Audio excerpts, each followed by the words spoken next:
Hey, what's going on, guys? Ethan Gladwell here with Medicare Millennials, the YouTube channel for Medicare agents.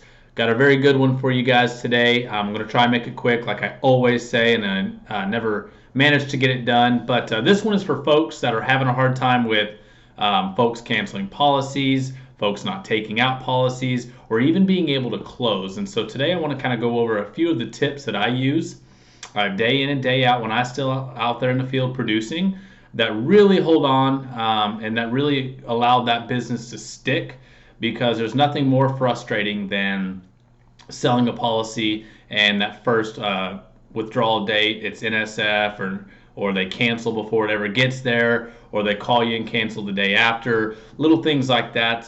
So today, again, it's just a little bit about some tips that I use in order to kind of prevent any of that and or mitigate a lot of that. And I wrote it down just because I've got a lot of points here that I want to make clear. The first thing, guys, is you might notice that I talk fast. Sometimes I talk too fast because then I start getting on some sort of tangent and I can't, as I am doing right now. So the first thing, guys, is when you're in a house, slow down. All right. You do this every single day. This is your job. This is your career. And you take a lot of pride in it. You're excited about it, and you want to share that knowledge with just anybody and everybody that will listen. You need to slow down. These people don't do this every single day. Insurance is confusing. Insurance is intimidating, and they want to have some confidence in you that you know what it is that you're talking about to take care of that the issue for them. So slow down. We don't want to get in any sort of hurry. We also don't have to spit out every piece of knowledge that we know. In fact, the more information that you spit out, you're going to information overload these folks, and essentially you're going to confuse them. And what happens when we confuse? We end up not making the sale. And we're going to sit there and rattle our brains and go, you know what? I sat there and I talked about everything, all the nuts and bolts, everything about this product. And by the end, they were like, no thanks. It's not that they were, it was anything against you or anything against the product or anything like that. You just talk too much. You don't have to go into so much detail with these folks. And there's an old saying, what is it? Keep it simple, stupid. KISS. Keep it simple. You don't have to go into every single thing. In fact, these people don't care. So hit the highlights. I always tell you, get 3 or 4 things that not only accomplishes their goals and fixes their problems, but just highlights the product, something that's important to them. This death benefit, price doesn't go up, builds cash value, specialist is cheaper, whatever it may be. Just hit on a couple of things. We don't have to sit there and talk about every single thing on these products, so don't do that. A huge one that I have been talking about for 5 years now. This is something that that I take a lot of pride in, that I've coined, and I want you to look at this word right here, Medicare. Typically, that means folks are older. Now we know there's the exception with folks on disability, but they're just as confused. So Medicare, they're older people. I've coined the term, these folks, that generation is what I call pen and paper people. They don't have the fancy gadgets that we have. They don't want to use the fancy gadgets that we use. And so they are pen and paper people. I can talk until I'm blue in the face, as you guys have seen. And at the end of the day, most of the information goes in this ear and right out this ear. Okay? These folks aren't retaining anything that you say. So you're talking blah, blah, blah until you're blue in the face. They say, yeah, sounds good, I guess. And they sign up, and then you walk out the door, and guess what? They don't remember a damn thing that you've said. And so write it down. Everything that I do, I write it down in the house. This is what we did today. This is why we did this today. If you have any questions, call this number, which is my cell phone number, and I sit there and I put it on their refrigerator and I hold it up with my magnet card. And if I ever get a phone call, well, Ethan, well, Mrs. Jones, go take a look at your refrigerator because I put it there, and get re-reminded on why we did this, or become familiar with why we made that change. And I say it just like that, guys. And I'm not being a jerk. I'm just being upfront. I'm letting them know, like, I'm being stern. That, hey, look, I've already answered those questions, and I wrote it down for you. So take a peek at that. If you still have questions after that, you're more than welcome to call me. But try not to call me until you've reviewed everything. So guys, write it down. That is probably my biggest piece of information right there that I can give to you. Write it down. It's that important. Okay. The next one, going along with that word, is that generation, it means a lot to them when you tell them you're going to do something. All right. Our generation, we want it written down. We want a huge contract, yada, yada, yada. This generation, they want to know that if you say it and you shake their hand and you look them in the eye, that you're going to do it. So you better do it.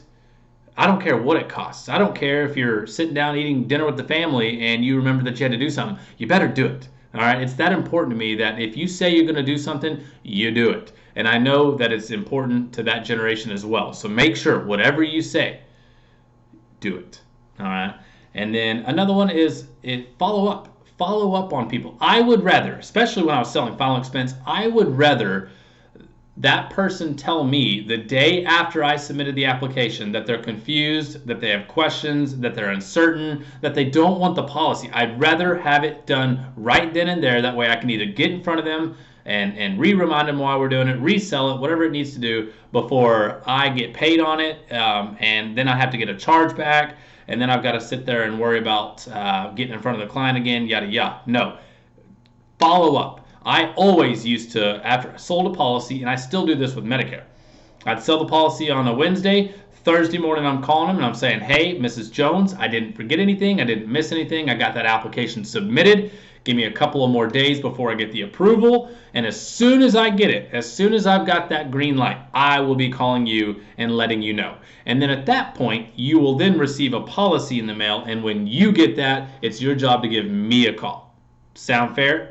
I'm painting those expectations. And if they're like, well, Ethan, I got a question, I want it to happen then and there. I don't want it to happen a week later. I don't want it to happen when the policy is issued. I don't want it to happen when the policy has gone into effect and withdrawn from their bank. I want it as quickly as possible.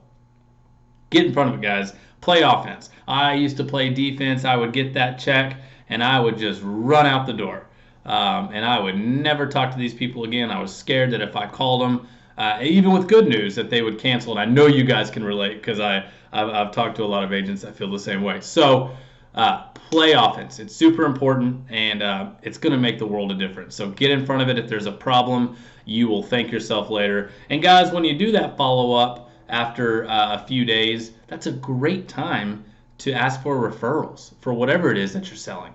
Say, Mrs. Jones, I've gotten everything taken care of for you. I'm excited. Your policy is on the way. You are protected. Your family is taken care of. Congratulations. I'm excited. Thank you again for allowing me to take care of that for you and your family today. Is there anybody else that you can think of that could use that exact same service? Anybody at all? Friends, family, spouse, kids, it doesn't matter. Sisters, brothers, whoever. That's an excellent time to ask for that referral. You've done everything you said you would. You got them approved. This is going to happen. This is going to happen. They have their expectations painted. They know exactly what to expect when. And so that deserves, that type of service deserves to be forwarded on. Forward it on to me. The best way you can pay me back, Mrs. Jones, is by telling people about me. Telling people about my service. I didn't just call you, close you, and ghost you. No, ma'am. I came out to visit you. We figured out what your problem was. We figured out what your budget was. We found the perfect solution for that. I let you know what to expect, when to expect it. I got it taken care of for you. Start thinking of it like that, guys. That's important. Like, you're offering a service that many people don't. Most people don't, in fact. So be proud of that service, and that service deserves to be paid forward. So a quick recap, guys. Probably the most important thing I can say is write it down. Write it down. And if you're doing telesales, have them write it down. And you're going to write down, and what you're going to tell them to write down is just the points. We're not talking about all the BS and all the crap that you can throw in there in your sales pitch. All we're talking about is, let's say it's for final expense. It's a fixed price. It means it never goes up on you. It does build cash value. There's an immediate death benefit. Mrs. Jones, for whatever reason, you get out on the highway this afternoon and you didn't see that car, you're taken care of. That sounds pretty bad, but paint that for them. That's important. Sales is an emotional thing, especially life insurance. You get out on that highway this afternoon, Mrs. Jones, you can rest assured knowing that you and your family are taken care of. I always used to say that. You get out here on this highway today, there's no guarantee. What if that sun's in your eyes? I've seen it happen a lot. So paint it, make them write it down, make them write the important stuff down, paint those expectations, hold to your word, and ask for those referrals, guys. It's that simple. So I hope you guys have learned something today. Again, the most important thing that I can say is just write things down. This generation is pen and paper people. They don't want to deal with all the fancy gadgets. In fact, they're intimidated by them. Okay? They're very intimidated by them. So, of course, this is changing, but how many people have you talked to that go, 65, I retired, I closed the computer, and have never opened one again? A lot, guys. So I hope you guys have learned something. If you haven't checked us out on Instagram, I've been running that. We're trying to post content day in, day out. A lot smaller things, a lot smaller snippets and pieces of information. When I think of them, I talk about it. And so if you haven't checked out our Instagram, make sure to do so, and also follow us along. If we have any recommendations or requests for things for us to talk about, we're more than happy to talk about them. We love to do it if you haven't been able to tell. And so we're willing to do that. Just reach out and let us know. And of course, if you have any questions, reach out. So we'll talk to you guys soon. As always, we appreciate it. Talk soon. Bye now.